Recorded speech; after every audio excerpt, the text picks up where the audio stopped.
Help us understand how the infrastructure plan unto itself will help your company and what kind of plans you're making around it. Oh, absolutely. And yeah, thank you for having me.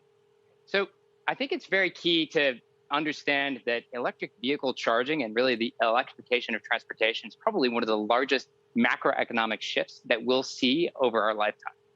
And the infrastructure plan is something that's exciting. We're glad to see the administration really putting this as a priority. And the key is going to be building this as critical fueling infrastructure. We have to treat EV charging as something that will functionally be the critical fueling infrastructure for transportation over the next several years. We have to build a network that's universal, that's easily accessible, and that drivers can depend on.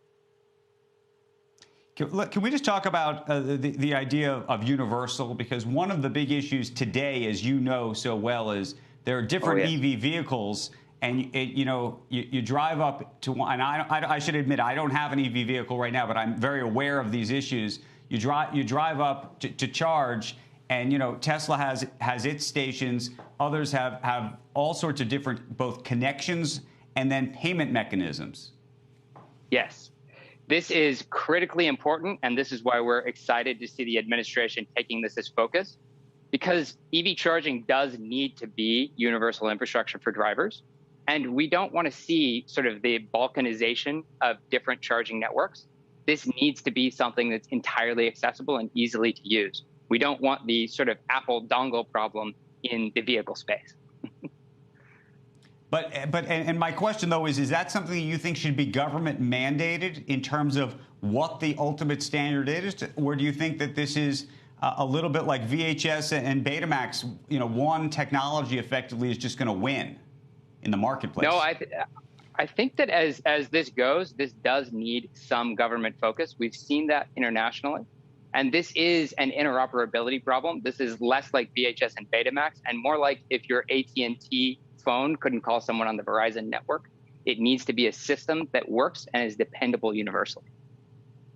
And what about on the payment side of this? Because again, and this is where Tesla has really shined, I think, in so many ways, right? You drive up, you pop the thing in, you leave, it bills you, it's all magical, or rather, in some cases, doesn't even bill you. In some of these other instances, you actually have to take your credit card out, you have to either pay, some of them can be attached to the network, so you don't have to technically pay in the moment, but you get billed later. How do you get it so it's seamless? Oh, absolutely. Making charging something that's simple and seamless and easy to use is key.